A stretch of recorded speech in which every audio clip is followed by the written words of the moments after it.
Broadcasting live, this is the Handicappers Report, brought to you by the Clubhouse Racebook, 711 Central Avenue, Albany, and CapitalOTBBet.com, the premier online wagering site in New York State. CapitalOTBBet.com. Sign up today.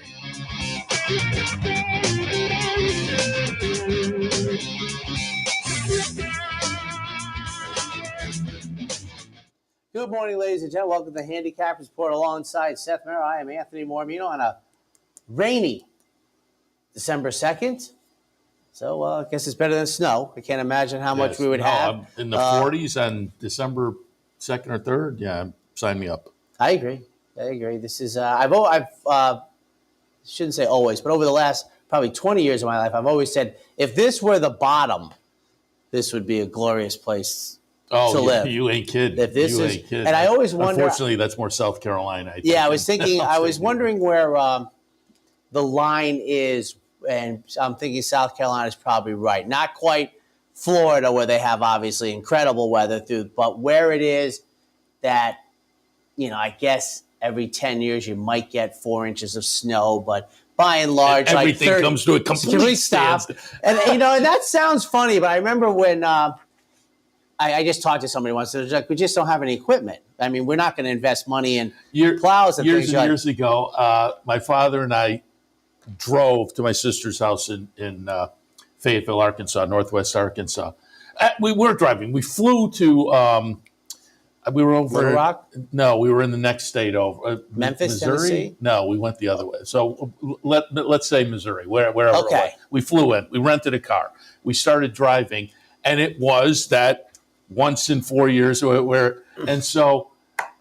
again, the roads were a little bit sloppy, and so we pulled into a rest stop and a diner, and we were just kind of sitting there eating. And everybody around us, including truck drivers, like, oh boy, and I think we said, we're going to Fayette. No, and we looked out the window, and it was like, this is like our Tuesday in January for us. So we hopped in the car and made it no problem. But everybody in the diner was like, this is the apocalypse.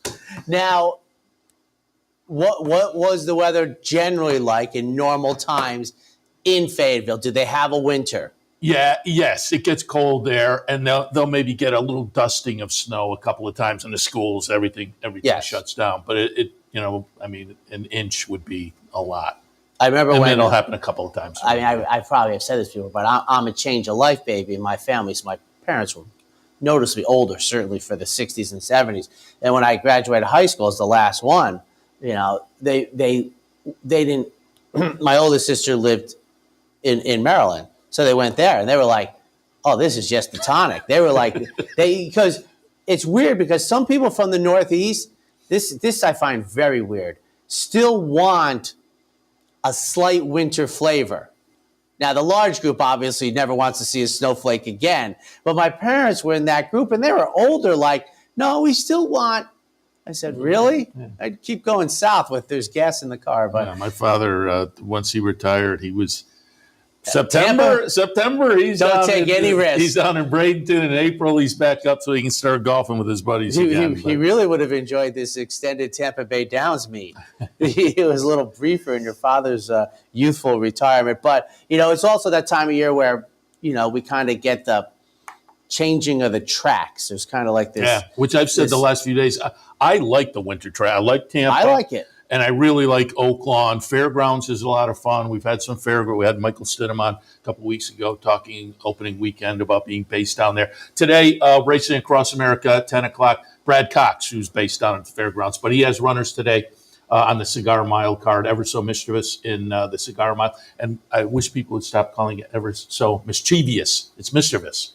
In the Cigar Mile, a little bit earlier on the card, he's got runners in the Remsen and the Demoiselle. So we'll talk about those. He had some nice winners last weekend in stakes where they're headed maybe. And then we got a little overview on Idiomatic. So he's on. And also Brian Nadeau, we kicked off the championship meet. So we'll talk a little bit about that with Brian as well. That's all 10 o'clock. What would you make the odds of Idiomatic being the horse of the year? Does she have a the 40% day after I would have said pretty chance? good, but people have been making pretty good cases, and now I think she's more in the 10%.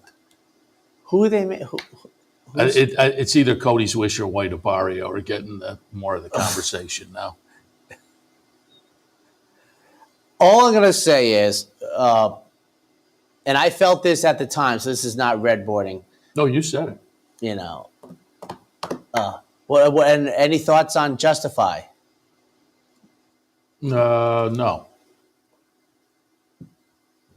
You saw it, right? No. They adjudicated. He's disqualified from the San Diego Derby. I did not see that. Okay. Well. Which I always felt would eventually happen, and it always was the cascading effect of he should not have been in the Kentucky Derby. And it kind of like, for me, and horse racing Twitter has gone crazy, which I understand that also, but I'm like, I look at it the same way that I looked at Maximum Security a couple years ago, and I said to Brian Edo, I said, I'm under no circumstances voting for him because I know how this is. I feel very strongly. I know how this is going to play out. That one still hasn't been decided, right? What? Over in the Maximum Security. Oh, that one hasn't been paid out. We don't have the Modern Games one paid out. But my thought with Brian was I'm not giving it to him because I know how this is going to go, etc. And I felt the same. To me, the Justify thing, we know horse racing can be very, what's that word? Litigious? When you sue a lot of people. Yeah, well, you got it. Litigious. That the evidence to me, at least what was reported, was pretty clear that he was eventually going to fail and, be disqualified and placed last in the San Diego Derby. He would have no points going on and so forth. And I've told people I always felt that way. So I'm like, that's it. You're out.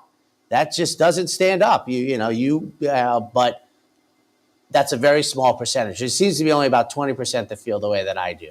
That I knew he should not be in the Kentucky Derby, that he was eventually going to be disqualified from the San Diego Derby, and he should not have been able to run in the Kentucky Derby. But, that's it. So the disturbing part is it took so long. Well, I think that the Modern Games thing will usurp that eventually, because I really think that's a case where I think nothing is going on. We don't seem to have an answer. And I've told you that the Gulfport people are going to be the people that let me know who actually won the 2022 Hopeful Stakes. And these are the things that just, if you're paying attention, they drive you crazy. But I think that, you got the Linda Rice thing, and we've discussed this, that the judge didn't say she did nothing wrong. The judge said the penalty was too harsh. Okay. 3 down to 1. But they seem to be like, no one writes about it. No one talks. Dave Greta, no one, I think they're just going to. I think that one's over now. I would have to double check. She's not going to serve anything? They gave her a substantial monetary penalty. I think that was just in the last couple of weeks. That's not how it's supposed to work. You're supposed to be prevented from running horses. They gave her a monetary. It'd have to be like $1.5 million. I don't think it was that big, but it was substantial. But I did agree that her penalty that originally seemed out of whack, the suspension. So I don't have a real problem with that. So you felt no suspension was warranted? Personally, I'd have to go back and really relitigate myself, but. Yeah, because as bettors, it didn't affect us. She was getting some information, and her horse would scratch. So I then looked at the PPs. 100,000. The first fine was supposed to be 50,000 in 3 years. So she bought 3 years for 50K, 2 races. Oh my God! So you were right. I can't believe. Trying to find out where I was on October 4th that I would miss that. But, yeah, you go to Twitter now. The Justify thing now has been settled. As I say, took a little too. But once you get out of the racing game and into the courts, then things are going to obviously extend a little bit. I did want to just local news. Wish good luck to the high school kids at Stillwater and Fonda. They're both going for a football championship today, and that's always fun to have the locals shooting for that. Also, I don't know if the condolences is the right word, but man, I feel bad for the folks at the College of St. Rose, the faculty, the staff, The students, certainly, after all these years, College of St. Rose closing. They had the nationally ranked basketball team for years and years. That was kind of shocking news. Do you remember the quarterback David Craig for the Seattle Seahawks? Had a very good NFL career. Vaguely, probably played 10 years, couple playoff appearances. I think this is right. He went to Wheaton College, which when he played, and they were a good team, so they had prime time. They would say the college didn't exist anymore. And you just don't hear about colleges going out of business. And the other school that I ever heard of was, because he's one of my favorite Americans, was there used to be a Daniel Webster College in New Hampshire. It's now Southern New Hampshire College because Daniel Webster did go out of business.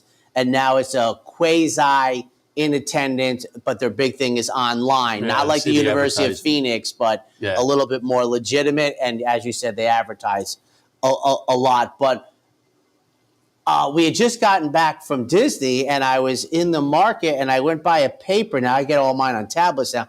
And I saw it, and I was just like, colleges don't go out of business. I'd like to see the list. But College of St. Rose, just after the pandemic, the enrollment and unlike a lot of colleges with, the money behind them, they said 60% or 80% of their money comes from tuition. Yeah, so they don't have a big endowment. Endowment. Now you might not remember this; it was your time, but you remember Albany Business College?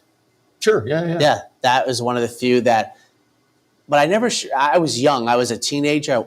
I was like, I wonder, because I'm sure their buildings exist. I don't think they had a campus really, And Junior College of Albany got swooped up by Russell Sage. But you're right. It's a terrible story. And Channel 13 sent Dan Levy over there to cover it. Dan is an alumnus of the College of St. Rose. So and it was, we wish the best for them. Well, I saw it on the news as well. And they interviewed a young woman who said, I got in a program here that I'll get a master's degree in 4 years. And she was kind of lamenting and saying, when I go someplace else, they can accept my credit. It's a tough situation for everybody. And again, the folks who work there are tough. We hope that the academic world takes care of the young people. Yeah, absolutely.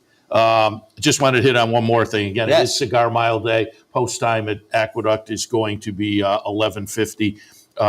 But if you want to come down here to the Clubhouse Racebook, double promotion day, match bet and an exacta board promotion here at the Racebook this afternoon. So it should be a lot of fun. 711 Central Avenue in Albany. And I wanted to touch on one more thing from yesterday. This was the weirdest situation. And I texted Brian Nadeau to see, because I had missed the sixth race pre-race commentary from them to see if they addressed it. And he said, it is weird, but he didn't have any more information. The eventual winner, and because of the weird situation, I put the horse on top, and I think it paid $11. Quarter of a mile into the race, I would have given you the ticket, but eventually ground them down. But boldness in yesterday's sixth race, on May 28th, the horse was at Gulfstream and ran. On August 18th, went out to Del Mar, was claimed at Del Mar, comes back. This was the first start back at Gulfstream since August 18th, comes back, but the same connections that the horse was claimed away from. So I pulled up the chart, and sure enough, it was claimed by a different person, obviously. And I'm wondering, they must have been a private purchase back, but you go out to Del Mar, you get claimed, and then you ship back. It was the strangest claim situation I can remember seeing. That's odd. It's very odd. I mean, buybacks are not obscure. At the 16,000 level and then shipping out, it was just very strange, I thought. Frank Martin had a story once where he claimed a horse for a very low price, and the woman was upset. It was like her toy or something, right? And Frank Martin was like, well, he shouldn't run a claiming race. And the horse retired in Frank Martin's barn, he called her up and he gave her a very good deal to buy the horse back and everything. I guess there's almost an unwritten rule that if somebody has you never claim the last horse from an outfit. And I think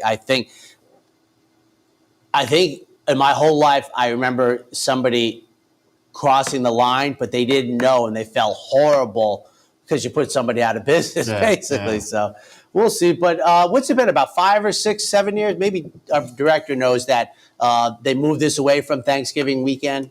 It's been a while. Yeah. Been about 5, 6, 7. Yeah, I would say about 2016, I mean, 2017. for New York, it's a funny place on the calendar. And they were saying yesterday, some of the folks I was listening to, it used to be, and the grade 1 season in New York, that is not the case anymore with the Cigar Mile, but it's still kind of the end of the. So what was the last grade 1? The Vosburg's not a grade 1 anymore. Yeesh. I was thinking that it has to coincide right with the demise of the inner dirt track, right? That's the timing. That seems, because the inner dirt track used to open up on the Wednesday after the Thanksgiving Day weekend. So when they got rid of the inner dirt track, they could run the Cigar Mile at the mile distance, obviously not the 2-turn mile of the old inner. So I'm thinking that really, the inner dirt's been going like 6 years. Time flies when you get old. Not older, old. I am old. I am, Well, as I'm thinking about it, I remember instituting the inner dirt. That's how old I am, which kind of changed racing in New York and made it a year-round situation. And it really, honestly, was the start of changing racing nationally. It hurt the South Florida tracks, which had been tremendous the 30s through the 60s. Woody Stevens and all the stories they tell about Hialeah and how the two tracks and everything had this influx of outstanding stables.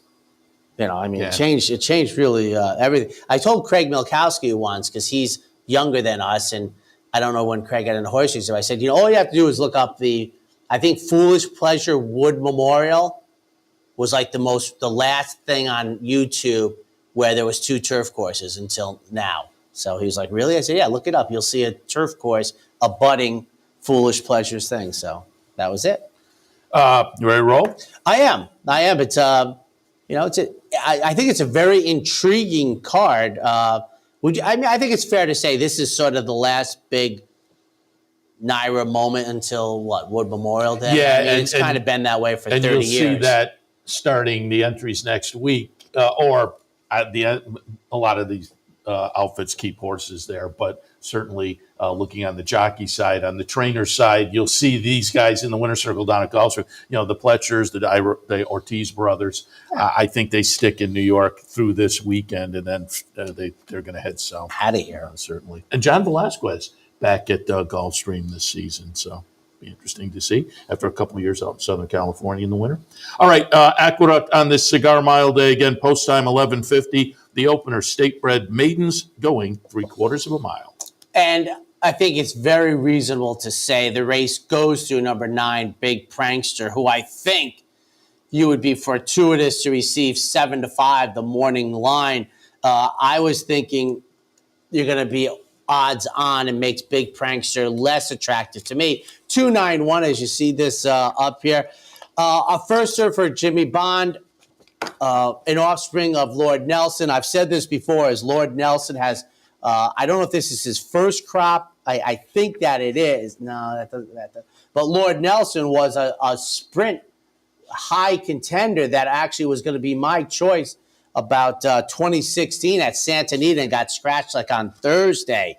So Lord Nelson, to me, a under-the-radar stallion for sprinting. I get Luis Saez in the saddle. I'm just taking a flyer here trying to upset Big Prankster. So the firster, number 2, I'm taking a guess at the Perno, is how I'm pronouncing Jimmy Bond's runner. Big Prankster, the offspring of Practical Joke, beaten favorite in the second career start, makes the third start today, is on the outside for Christophe Clement. And for third, another firster, number 1, up to my knees in it, David Donk's runner. David, not known for having first, had the good upset. The other, an offspring of World of Trouble, who, Seth, for me, I haven't done a rigid study. He might be like the first son of Cantheros that I remember. The other was Cantheros now being a grandsire, almost said grandfather because I like to be cute. So be interested. Of course, World of Trouble was that, scintillating turf horse in the service barn. So 291 in the opener. Yeah, I looked it up, the World of Trouble so far this year because he has been a little bit interesting. 36 first-time starters, 4 wins, 5 seconds, 3 thirds. So it's certainly one looking. You mentioned the morning line, and that brought up another quirk yesterday as I was in here doing the handicapping show. Yeah, he apologized on Twitter, which I don't think he needs to do. No, and that was he apologized, but said I wouldn't have changed anything. if you ever want to see a race that Merriam-Webster can put in under they knew, yesterday's 7th at Aqueduct, David Aragona had Blue Grotto at 15-1. He said, even in hindsight, the horse eventually won. Even in hindsight, he couldn't have gone less than 8-1. And I went back and totally agree. This horse would have been hard to make a case for, but won pretty nicely. And I want to say paid $6. 6-7 favorite, which in New York is truly amazing. Smaller tracks, moving the thing, but I'd be interested to. I don't know that that's happened too often in New York. That a 15-1 morning line shot goes off as a 2-1 favorite, and not only that, young Mr. Harkey. I mean, they didn't tip their hand except at the window. Second race at Aqueduct this afternoon. Maiden Specials going 7.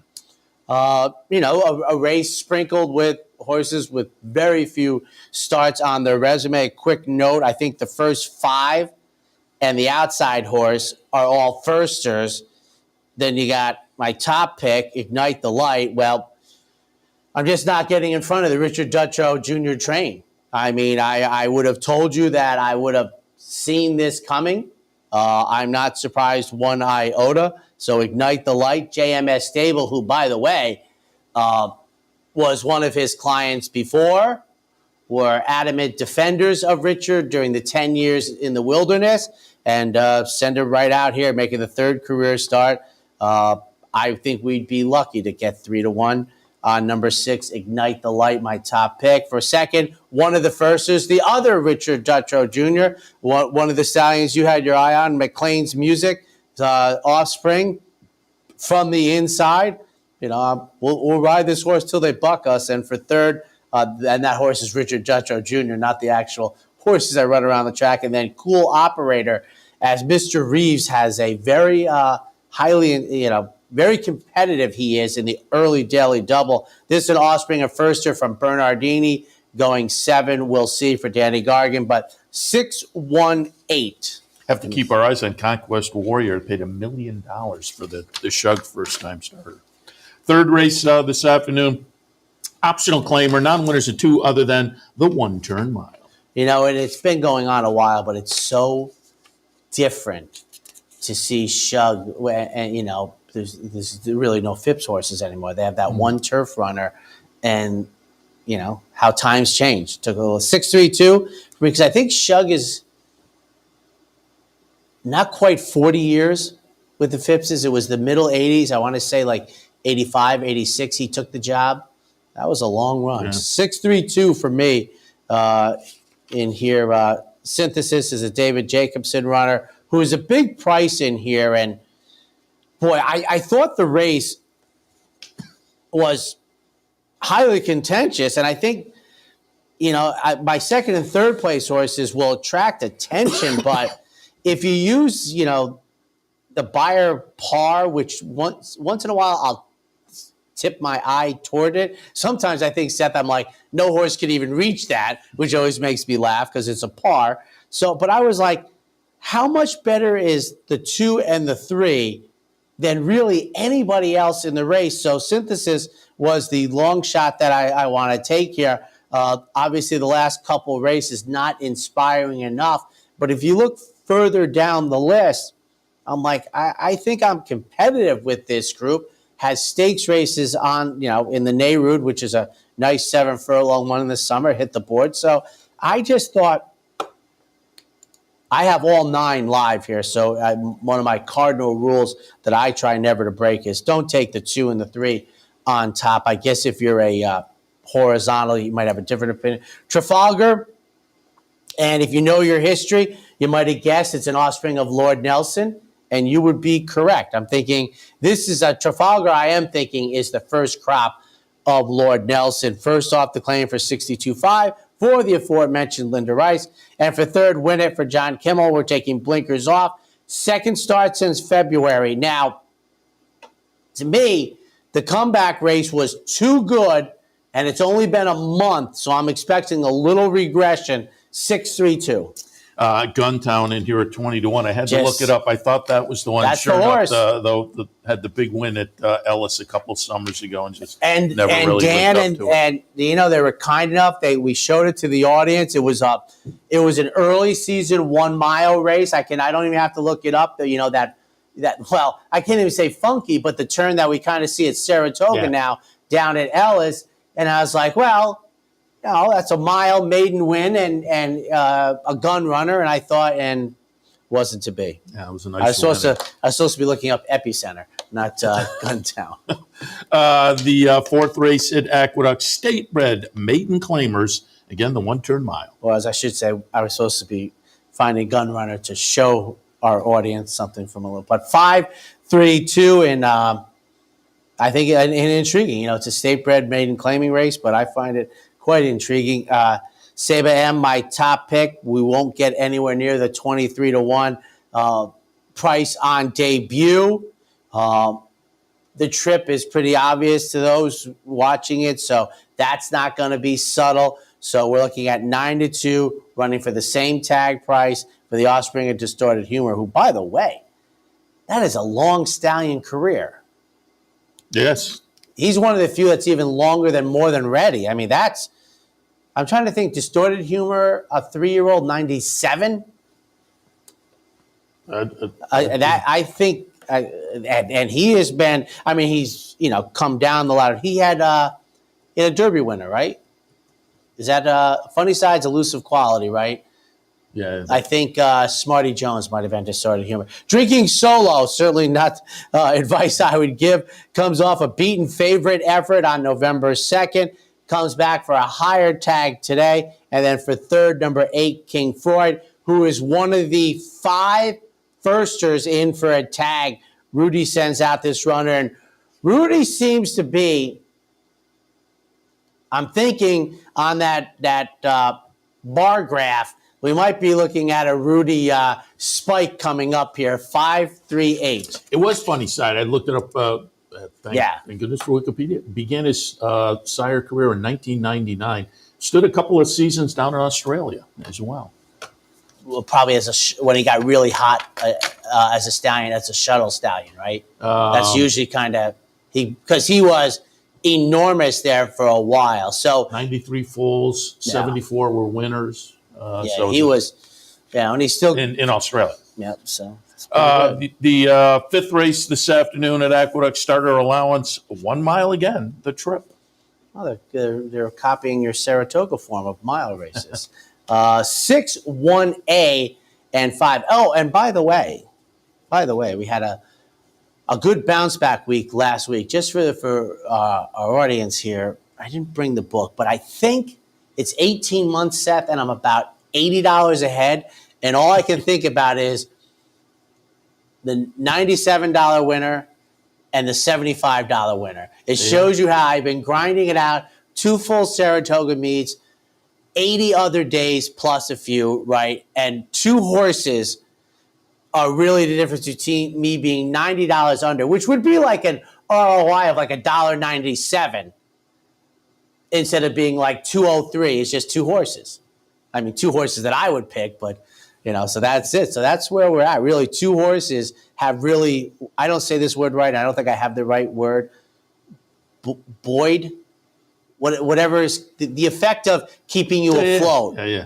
Well, keeping me afloat. 6, 1A, and 5. So I don't know when this train's ending because it seems like being this far ahead, I'm going to get another month. But 6, 1A, but a nice bounce back week. Brooklyn Diamonds for Linda Rice. I must say that I didn't acquiesce to this pick because I had the freedom to choose whomever I chose. But, 2 races back, it was just a real wake-up race. But I have determined for myself, I don't care about layoffs anymore. And I do find that starter allowance races, which for our younger audience out there, you should know that Seth and I, there were no starter allowance races in New York until about, 5 years ago? 10 at the most? But we didn't grow up with these races. My point is, low-level claimers and starter allowance, to me, is a big gulf. Oh, yeah. You get to run in starter allowance because at some point you did run for a tag. But that doesn't mean much. So Brooklyn Diamonds has to repeat that performance 2 races back to be competitive. Schedule the break for the number 9 post position, 1A, Can't Beat the Rock, David Jacobson, and for 3rd, Mandatory. So 6, 1A, and 5 in a race that I just wish the absolute best to horizontal players. Speaking of claiming races, yes. Worth noting that the claiming crown is today down at Fairgrounds. Fairgrounds. Right? Yeah, today at the Fairgrounds. Those are always fun afternoons as well. And kudos to the form, because I know I hit them over the head once in a while, that they, subsequent to years ago, when they used to just put the name in, they put in the CC now. Oh. I noticed about 2 years ago to indicate to people that aren't following racing every day that, yes, that's a stakes race with a name, but there's a little addendum, and they added it to. So kudos to them. That is, very good. All right, we'll take a break. When we come back, more Aqueduct. A little bit later on, I'll take a look at the first Saturday of the Gulfstream Park Championship meet. Stay tuned. The Clubhouse Racebook is the Capital Region's new home for racing and sports. 25,000 square feet of Vegas-style action with live wagering on the best horse racing from around the world. 260 flat-screen televisions and state-of-the-art wagering terminals. So don't miss out. The fun is only minutes away at 711 Central Avenue, Albany, just off Exit 5 of I-90. And don't forget, if you can't make it to the Clubhouse, you can always wager online 24/7 at capitalotb.com.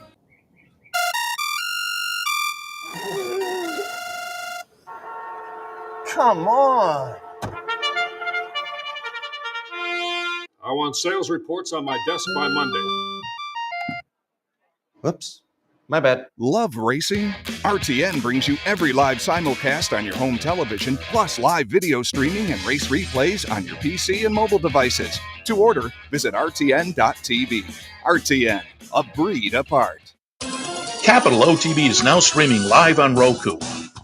The RTN Racing channel on Roku lets you watch OTB TV live through your Roku device or your Amazon Fire Stick, rather than being limited to computers and mobile devices, which means you can now watch OTB live wherever you are. Simply open Roku, scroll to find the RTN channel, then click on OTB TV. OTB TV on Roku. Try it now. Welcome back to the Handicappers Report. Seth, Merrow, and Anthony Mormino. Again, top of the hour racing across America. Brad Cox with runners on today's Cigar Mile card, including in the Cigar Mile. We'll talk about that and much more. Brian Addo kind of setting up the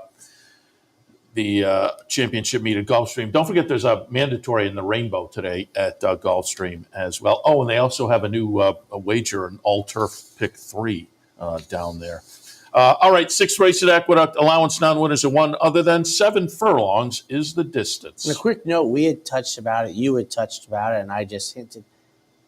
Imagine having a $61 horse yesterday at Naira and you are not the topper.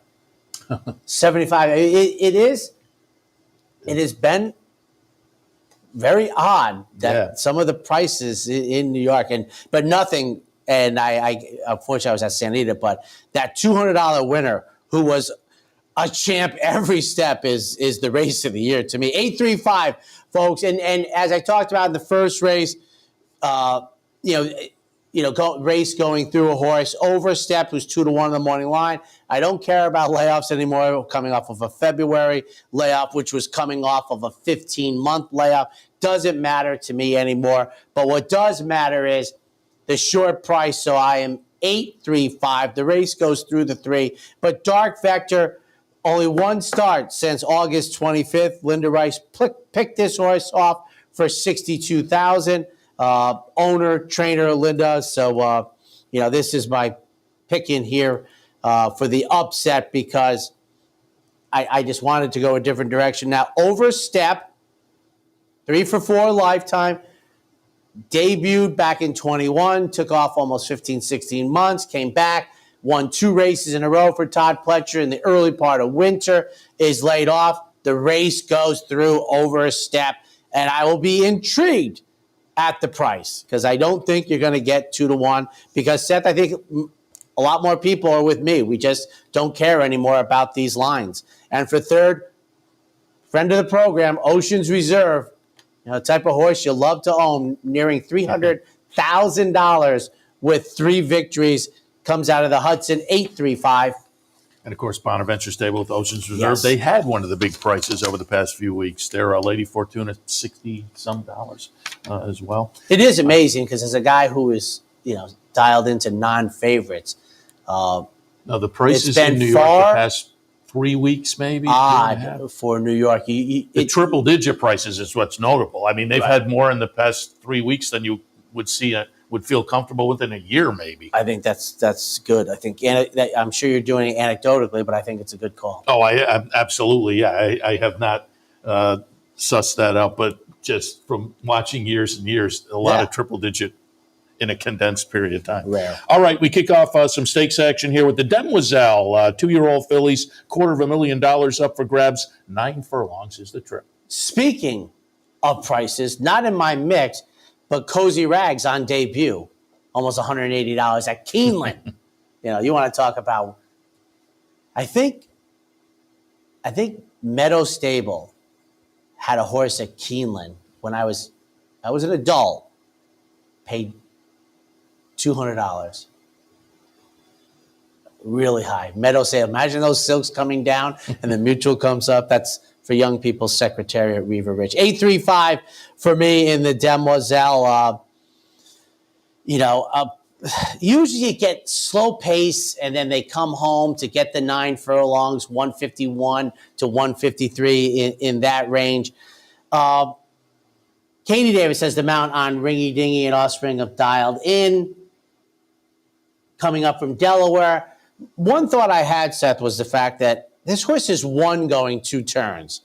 I just have to tell you that I think that is important. And I feel as if for multiple reasons, I'm going to get all of this price, maybe better on Ringy Dingy. But winning a listed stakes race at Delaware, I have over the last 10, 15 years, maybe 20 years, the game changed so much. Out-of-town shippers into New York, Woody Stevens used to say the buildings get tall when you cross the Hudson. They seem to have shrunk over the last 20 years. For a second, one of my favorite picks in my 0 for 13 Breeders' Cup was Life Talk. Now, I was on the outside, and I was better than 20-1, so maybe I got the race I was supposed to get. But, boy, I'll tell you, Seth, Life Talk was one of my favorite thoughts on Friday and finished off the board. It's going to be a much shorter price here. And I think it's fair to say that from a betting standpoint, the race goes through Life Talk. The reason I'm not so sure the race goes through her, these are 2-year-olds, and you give them like a month. There could be a big change in there, and that's what I'm counting on. For third, Vino Rowe going out with blinkers on. For Anthony Dutrow, making the 4th career start, coming out of the Tempted, which is the local prep for the Demoiselle. But 8-3-5 kicking off the stakes action. I'm taking a shot with Dolomite on the stretch out for Chad Brown. Well, that was, I was saying, I mean, that's what most of the horses, they're all stretching out. Not only run a mile and an eighth, but 2 turns. 8th race is the Go for Wand, Grade 3 event, $200,000 up for grabs for the ladies, going 8 furlongs. And the lone 3-year-old is in my pick, the 7. I am 3-7-6 in the Go for Wand. Vente Valentine, I have never zigged together. I'm zigging and zagging with this runner, but 2 races back, 1 going 2 turns at Finger Lakes, beaten favorite in the Empire Distaff. Big price in here. I'm just taking a flyer here on a group of horses. Listen, I had Gerrymander when, won the Mother Goose at $15, but has been a consistent money earner. But, this is stakes action again. She's 2-1. She's in my mix. Good Sam, the lone 3-year-old on the outside, won the Tempted last year. Now tries Stakes Company for the first time as a 3-year-old. I'm not saying she's not going to be that level, but you just start to see the work that Chad Brown did with Goodnight Olive. But 3-7-6. And by the way, kudos to a longtime family friend who was part of the Goodnight Olive. What'd she go for, $6 million after winning 2 Breeders' Cups? Speak of Gerrymander, and you had it. I had it at that crazy show pool a couple of years ago up at Saratoga. The good show pool. Yeah, the very good show pool. Broker made it 10-1 and paid $6 to one of a few that paid very nice show prices that day, and everybody tremendous. that jumped in the pool got paid. Got paid. Since then, We don't have to bring that treaded up. water a little bit, but It's harder than you think, so yeah, don't be throwing aspersions at Seth. Try it sometime. The ninth at Aqueduct, the Grade 2 Remsen, 4 2-year-olds vying for $250,000 at 9 furlongs.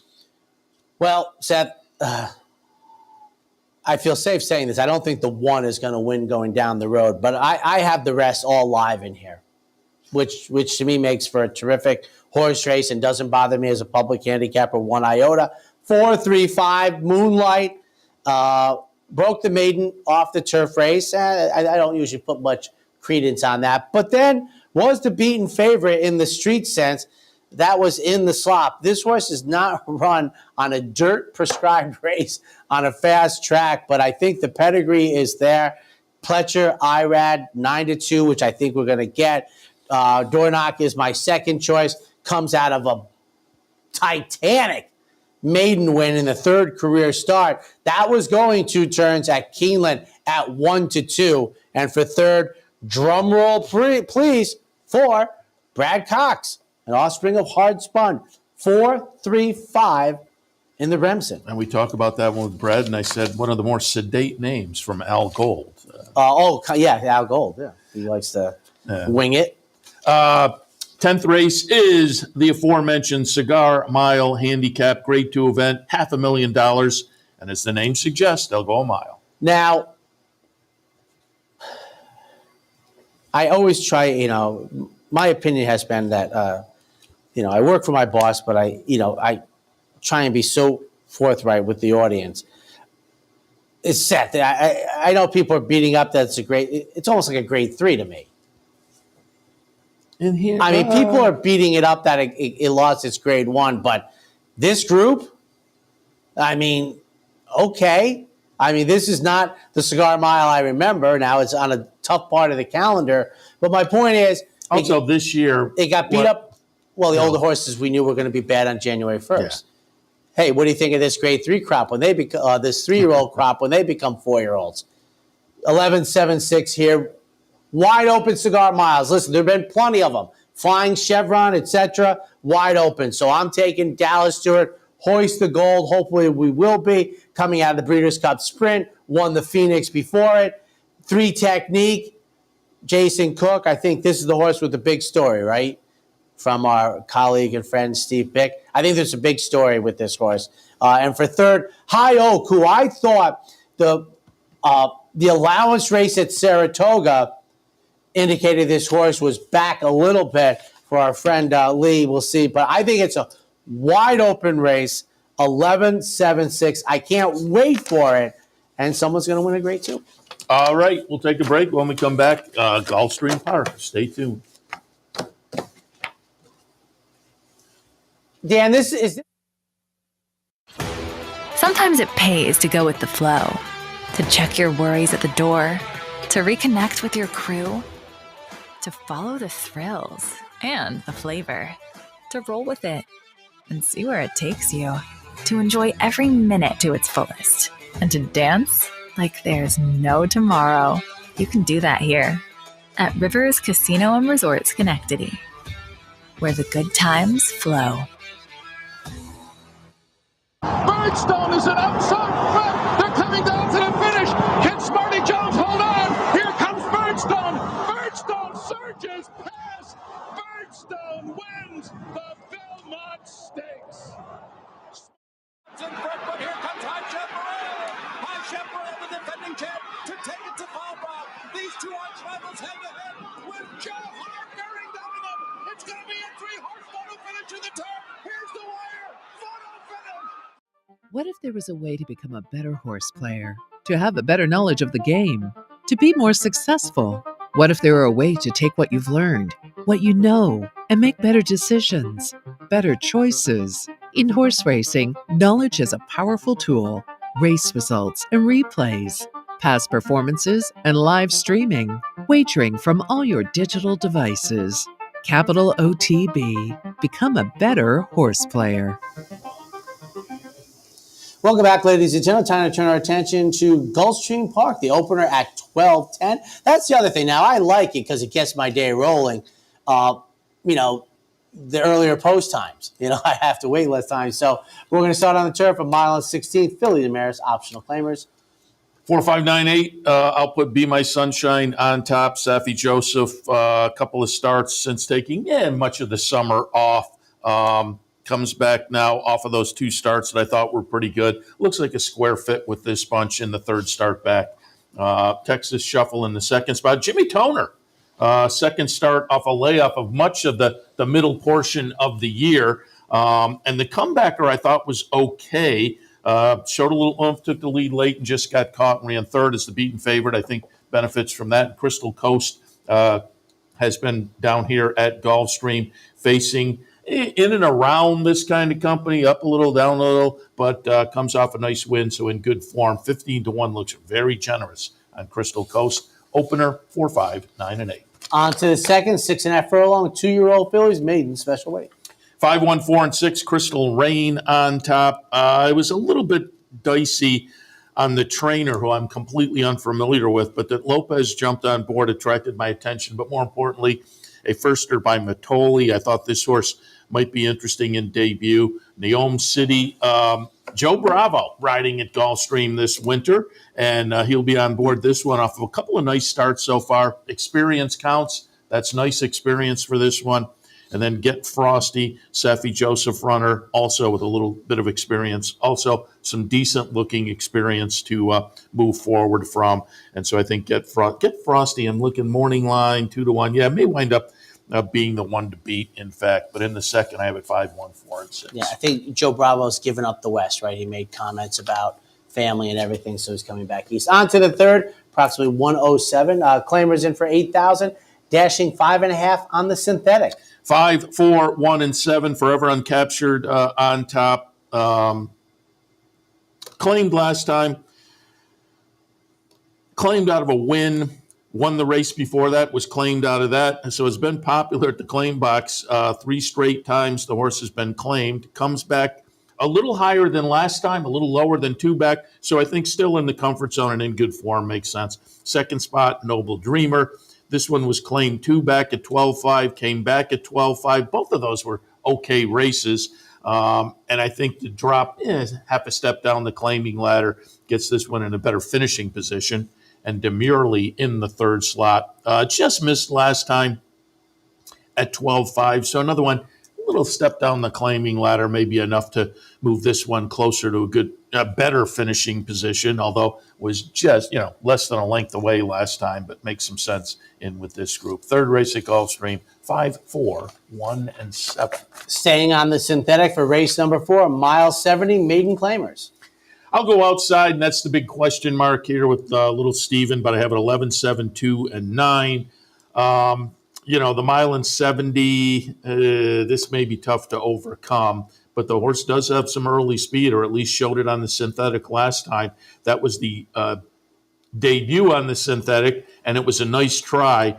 You're not going to get to 26-1, unfortunately, but I still think you get a little bit of value.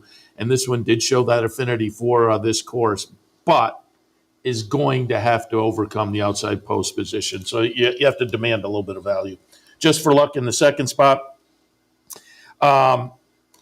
Tried maiden specials last time, maiden claimers before, but they were all better. So this one gets some class relief that I think could move the horse forward. Edgar Zayas comes into the meet with a little bit of momentum and gets another day without the New York riders down here yet. Copanello Bay in the 3rd spot. 3rd start back after having spent most of the middle portion of the year on the sidelines. Little improvement start 1 to start 2. If that continues, this one may be very tough in here at a 9-2 morning line price, which I think would be fair. In the 4th at Gulfstream, 11, 7, 2, and 9. 5th race on the card, the 30th anniversary of this is the race that kept Holy Bull out of the Breeders' Cup against the Hare and Bracco, the In Reality Stakes. And again, I have Brian Nadeau. We take both of the interviews that are on coming up at 10 o'clock yesterday, and I had Brian Nadeau on, and I before we went on the air, I said, why don't you talk about your play of the day? We'll set up the meet and then to handicap a little bit, toss out your play of the day, because we both agreed The stakes races there might not be much conversation, but he did mention that Ben Tornado going to be worth paying attention to. And here I have a 2, 5, 6, and 1. I couldn't get past this one. 2 to 5 on the morning line, but has looked spectacular so far, and I don't see any reason why they can't continue today. But underneath, Mattingly, off the last couple, probably seems like the one that is likely to complete the exacta. Seminole Chief might be a little bit interesting. Started the career up at the Finger Lakes and won nicely, and then came down and tried this kind of company last time, but was well behind the top pick. Adds the blinkers today. Might be a little bit intriguing here in the third start of the career and offer some value. Fifth at Gulfstream, 2, 5, 6, and 1. And just to give you a quick example, 30 years ago, the in reality was a $400,000 stake. Now it's $300,000, and 30 years later. Back to the synthetic for race number 6. Claimer is going a mile on the 16th. I have another one that, and a lot of times I'll factor in the post in these situations, but more often than not, it's just, you don't want to think bad post, I'm going to move the horse down, and then the horse wins and you kick yourself. So again, I have a post the horse is going to have to overcome. 12, 2, 7, and 1. Grand Soiree on top, claimed last time. Trainer is very good off the claim. Horse is in good form. You have a good stat on the trainer. The knock is going to be that outside post position, but does have some nice early positional speed that I think will help. Second spot, Gooch Go Bra. Another one that's in some pretty good form, going back to early summer, a couple of wins to start the summer, then a 5th place finish, then a little bit of a layoff, and the comeback are a nice 3rd, but they've all been right about this level. So this horse clearly is in the comfort zone with this type of group and should be certainly in the mix at the very least. Wicked Genius in the 3rd spot, yet another one in some good form. Nice win last time, close up second, 2 back. They were against a little bit better, so gets a slight touch of class relief that may help, but doesn't need much help in the current form. In the 6th, 12, 2, 7, and 1. Take a quick break. When we come back, second half of today's action from Gulfstream Park.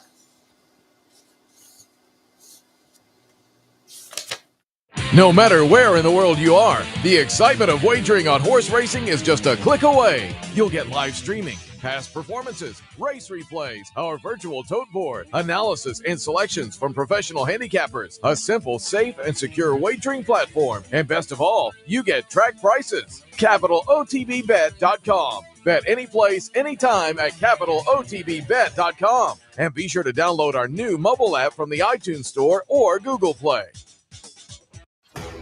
Sometimes it pays to go with the flow, to check your worries at the door, to reconnect with your crew, to follow the thrills and the flavor, to roll with it and see where it takes you, to enjoy every minute to its fullest, and to dance like there's no tomorrow.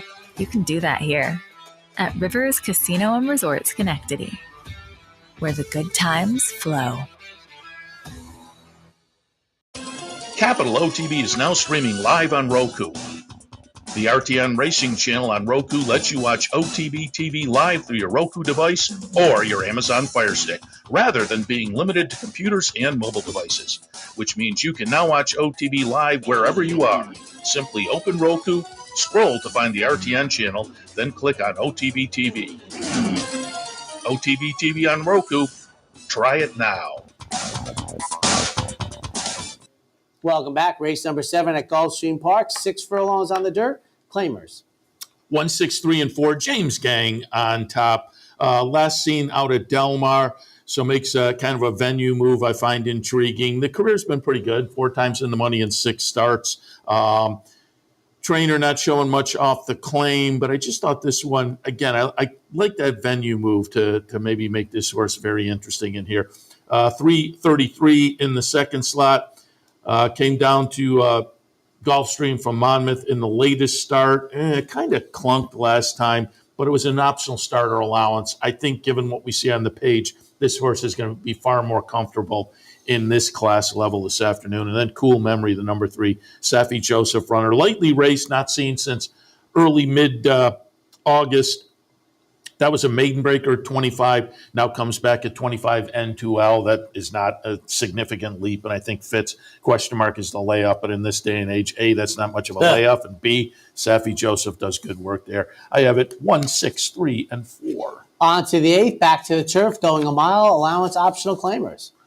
7, 2, 5, and 10. Up with Bluebirds over on top at 15-1. Again, it's nice. Safi Joseph. Hasn't been seen since March. But, boy, you look at those workouts underneath. I think this horse is absolutely live in here. Lightly raced. Certainly they had some high hopes in that this horse has had only 4 starts. 3 of them have been stakes races, including a win in a stakes race up at Woodbine in only the 2nd start in the career. So I'm thinking that 15 probably doesn't hold up, but I think you will get some value. And again, with those works, Bluebirds over on top. No one to blame in the 2nd spot. Mike Trombetta horse comes in very good form, and I think fits on the move down from Kentucky.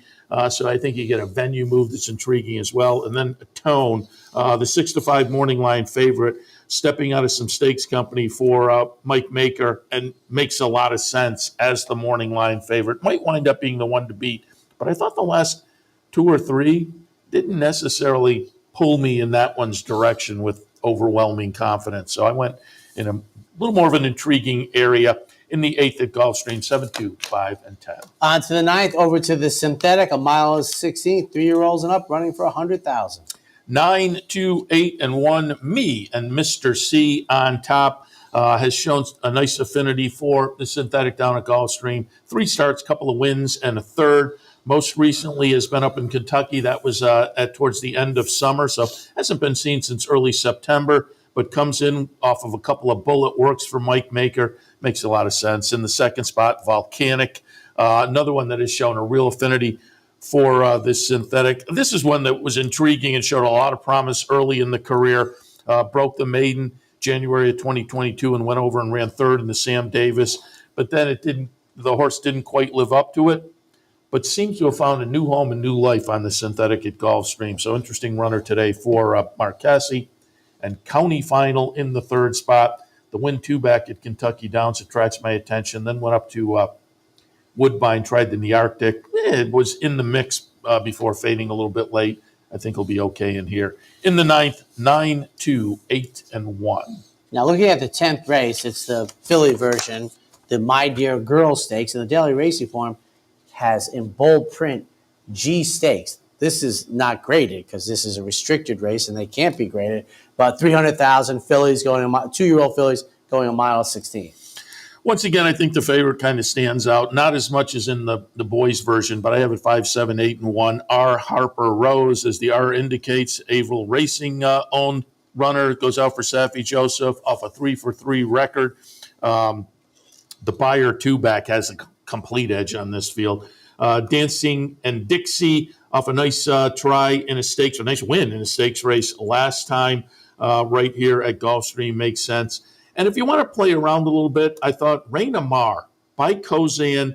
This one's a maiden with Kozan on top. I find the horse intriguing. A little soft spot for Kozan, don't you? Absolutely, particularly down here. Well, yes.